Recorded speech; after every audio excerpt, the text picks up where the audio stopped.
ഇന്ന് സമറായൻ വെബ് വിഷനോടൊപ്പം തൻ്റെ ജീവിത വീക്ഷണങ്ങൾ പങ്കുവയ്ക്കുവാനും ആത്മീയ ഉൾക്കാഴ്ചകൾ നമുക്കായിട്ട് നൽകുവാനും തൻ്റെ അനുഭവങ്ങളിലൂടെ നമ്മളെ കൂടുതലായിട്ട് ദൈവാനുഭവത്തിലേക്ക് ഉത്തേജിപ്പിക്കാനും കടന്നു വന്നിരിക്കുന്നത് മെൽവിൻ റാഫേലാണ്. മെൽവിൻ റാഫേലിനെ കുറിച്ച് ആദ്യമേ ഒരു മുഖവുര ഞാൻ നിങ്ങൾക്ക് തരികയാണ്. മെൽവിൻ റാഫേൽ ആലുവ ജിസ്യൂത്ത് സബ് സോണിലെ ഒരു മുതിർന്ന അംഗവും സജീവമായൊരു താരവുമാണ്.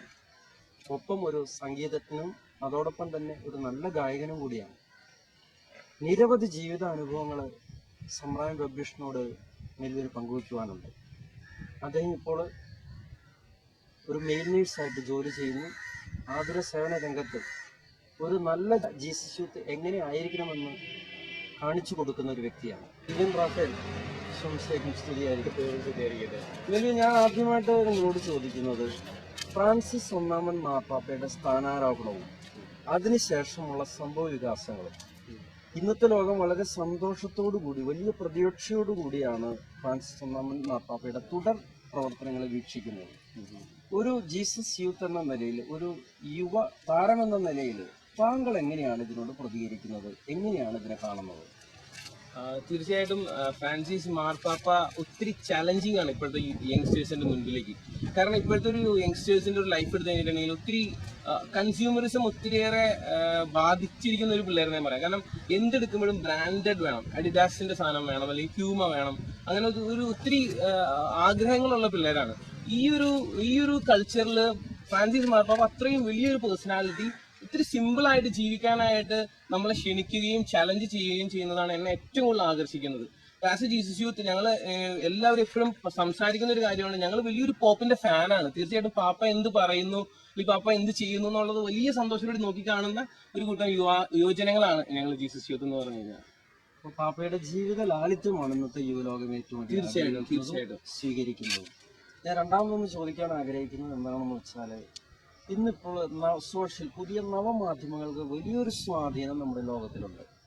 ഒരുപാട് വ്യക്തികൾ, അതായത് ഒരു ലോകത്തിലെ നല്ലൊരു ശതമാനം വ്യക്തികൾ ഈ നവമാധ്യമങ്ങളിലൂടെ പരസ്പരം ആശയങ്ങൾ കൈമാറുന്നുണ്ട്. ഈ നവമാധ്യമങ്ങൾക്ക് ഒരു നന്മയുടെ വശവും തിന്മയുടെ വശവുമുണ്ട്, നിങ്ങൾക്കറിയാവുന്ന കാര്യമാണ്. പക്ഷെ ഇതിലെ തിന്മയുടെ സ്വാധീനം നമ്മൾ ഒരിക്കലും അവഗണിക്കാനാവാത്ത ഒരു ശക്തിയായി മാറിക്കൊണ്ടിരിക്കുകയാണ്. ഇപ്പം ഈ സമീപകാലത്ത് നമ്മുടെ കേരളക്കരയിൽ ഒരു കിസ് ഓഫ് ലവ് എന്ന ഒരു സംഘടനയും അതിൻ്റെ പ്രവർത്തനങ്ങളും അതുണ്ടാക്കിയ വിവാദങ്ങളും കോളിളക്കങ്ങളും, ഇതിനെ ഏത് തരത്തിലാണ് ഒരു ജീസസ് യൂത്ത് എന്ന നിലയിൽ താങ്കൾ നിരീക്ഷിക്കുന്നത്? പാപത്തിന്റെ ശമ്പളം മരണം എന്നാണ് വചനം പറയുന്നത്. പക്ഷെ ഞാൻ മനസ്സിലാക്കുന്നത് എന്താണെന്ന് വെച്ചിട്ടുണ്ടെങ്കിൽ, ഇപ്പോഴത്തെ ഒരു യുവജനങ്ങളുടെ അടുത്തേക്ക് പാപം വരുന്നത് ഒരിക്കലും മരണമായിട്ടല്ല, മറിച്ച് ഒത്തിരി അട്രാക്റ്റീവ് ആയിട്ടാണ്. ഒരു പക്ഷേ കിസ്സിന്റെ രൂപത്തിലായിരിക്കാം, ലവിന്റെ രൂപത്തിലായിരിക്കാം, നമ്മൾ പോലും ആഗ്രഹിക്കുന്ന പല അട്രാക്റ്റീവ് ആയിട്ടുള്ള രീതിയിലാണ് ഇത് കടന്നു വരുന്നത്. ഇത് എന്താണെന്നുള്ളത് മനസ്സിലാക്കാന്നുള്ളത് പറയുന്നത് ഒരു യുവാവിന്റെ വിവേകമാണ് അത് പറയുള്ളൂ. ഇത് എന്താണ്, അവന് വേണ്ടതാണോ അല്ലാത്തതാണോ എന്നുള്ളത്. പ്രത്യേകിച്ച് കിസ് ഓഫ് ലവ് എന്നുള്ളൊരു പ്രോഗ്രാം നമുക്ക് ഇന്ന് അറിയാം. അതിന്റെ ഓർഗനൈസേഴ്സായ പല വ്യക്തികളും ഇന്ന് എവിടെയാണ് ഉള്ളതെന്നുള്ളത് ഞാൻ പറയേണ്ട കാര്യമല്ല, നമുക്ക് എല്ലാവർക്കും തന്നെ അറിയാം. മാധ്യമങ്ങളിലൂടെ അതെല്ലാം നമുക്ക് അറിയാവുന്ന കാര്യമാണ്. അപ്പൊ അവർക്ക് കിട്ടിയ ശമ്പളം എന്താണെന്നുള്ളത് മനസ്സിലാക്കിക്കൊണ്ട് തന്നെ നമുക്ക് ചിന്തിക്കാവുന്നതേ ഉള്ളൂ. നമ്മൾ പോകുന്ന വഴികൾ അല്ലെങ്കിൽ തിരഞ്ഞെടുക്കുന്നത് എന്താണ്, അത് ശരിയാണോ തെറ്റാണോ എന്നുള്ളത്. പ്രത്യേകിച്ച് സോഷ്യൽ നെറ്റ്വർക്കിംഗ് സൈറ്റ്സ് ഒത്തിരി നല്ലതാണ്, പക്ഷെ എങ്കിലും അതിലൂടെ കടന്നു വരാൻ സാധ്യതയുള്ള തെറ്റുകൾ എന്താണെന്നുള്ളത് നമുക്ക് ചിന്തിച്ച് വിവേകത്തോടെ ഓരോ യുവജനവും അത് മനസ്സിലാക്കിയിട്ട് വേണം അത് ഉപയോഗിക്കുവാനും അതിന്റെ കാര്യങ്ങൾ ചെയ്യുവാനൊക്കെ ആയിട്ടും. എനിക്ക് അതാണ് അതിനെ കുറിച്ച് പറയാനുള്ളത്.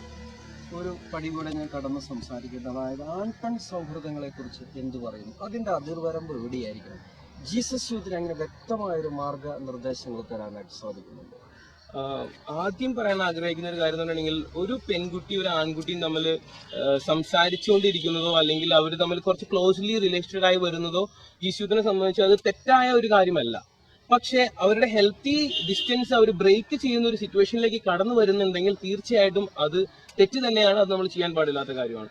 ഇനി ലവ് അഫെയർസിനെ കുറിച്ച് നമ്മൾ ചിന്തിക്കുകയാണെങ്കിൽ നമുക്കറിയുന്ന ഒരു കാര്യമാണ്, എപ്പോഴും ഒരു ലവ് അഫെയർ ബിഗിൻ ചെയ്യുമ്പോഴോ അല്ലെങ്കിൽ നമ്മൾ അതിനെക്കുറിച്ച് നമ്മൾ ചിന്തിക്കുമ്പോൾ ആൺകുട്ടി അല്ലെങ്കിൽ പെൺകുട്ടി എപ്പോഴും അവരുടെ പോസിറ്റീവ് സൈഡ്സ് മാത്രമേ കാണിക്കുകയുള്ളൂ. പക്ഷെ ഇവർക്കൊരു നെഗറ്റീവ് സൈഡ് ഉണ്ടെന്നുള്ളത് പലപ്പോഴും ഇവർ മനസ്സിലാക്കുന്നത് ഇവർ വിവാഹം കഴിച്ചതിന് ശേഷമോ അല്ലെങ്കിൽ കൂടുതൽ അറിഞ്ഞതിന് ശേഷമോ ഇവർ മനസ്സിലാക്കത്തുള്ളൂ.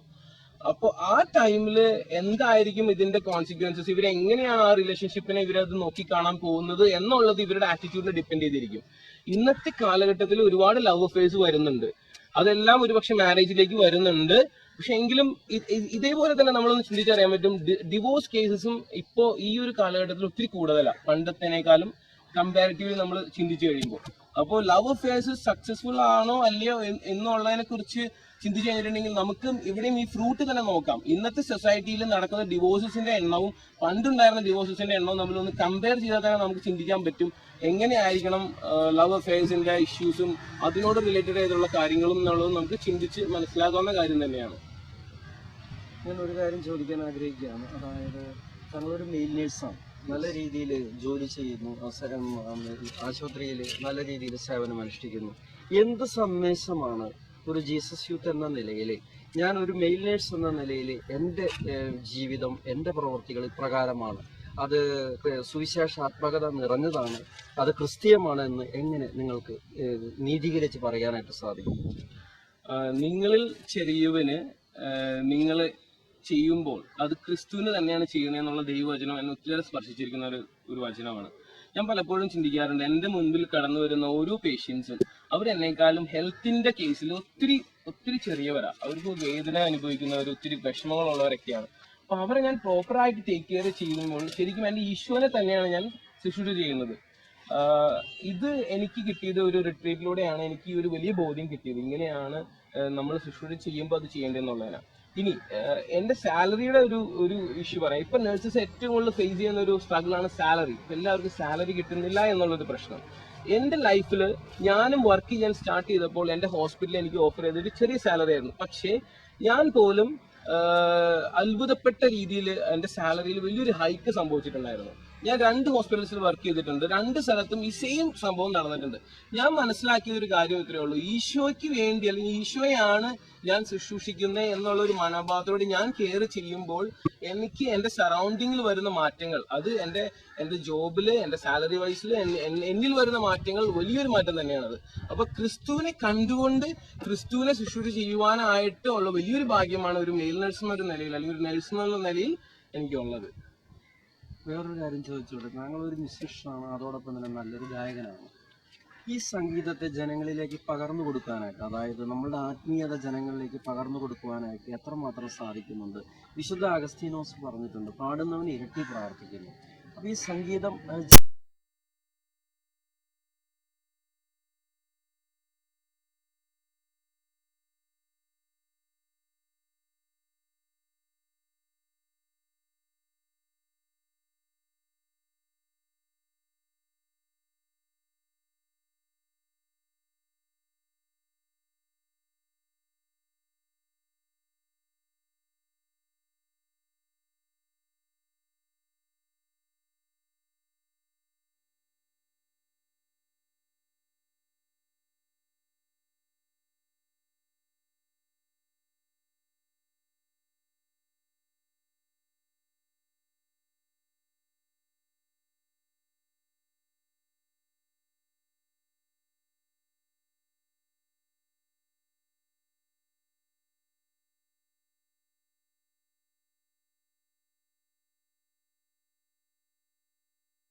ഈ ആത്മവിശ്വാസം അത് വെച്ചുകൊണ്ട് താങ്കളുടെ സംഗീതത്തില് 2 വരികൾ ഒന്ന് കാറിലിടാൻ.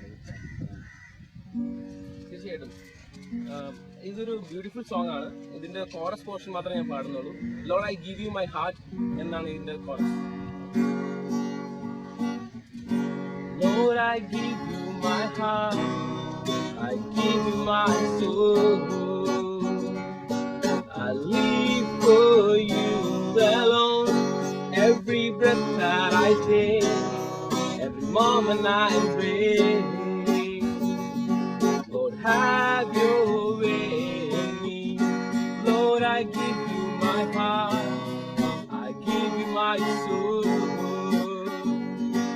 I live for you alone. Every breath that I take, every moment I embrace, Lord, have your way in me. Thank you. ഇത്രയും നേരം ഞങ്ങളുമായിട്ട് സംസാരിച്ചതിനും സഹകരിച്ചതിനും ഒപ്പം അനുഭവങ്ങൾ പങ്കുവച്ചതിനും വളരെ നന്ദി മെൽവിൻ. Thank you. തുടർന്ന് നമുക്ക് കാണാം, പ്രാർത്ഥനകളിൽ ഓർക്കാം. Thank you. ഇന്നത്തെ യുവജനങ്ങൾക്ക് വേണ്ടിയുള്ള പരമ്പരയിൽ നമ്മോടൊപ്പം ഉണ്ടായിരുന്നത് Melvin Raphael, Aluva Jesus youth subzone സജീവ അംഗമാണ്, സംഗീതജ്ഞനാണ്, ഒപ്പം നല്ലൊരു ഗായകനും കൂടിയാണ്.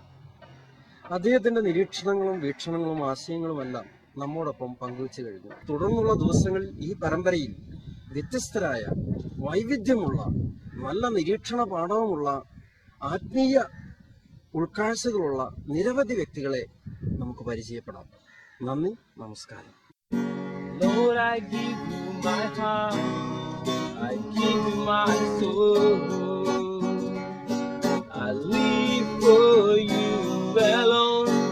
Every breath that I take, every moment I embrace,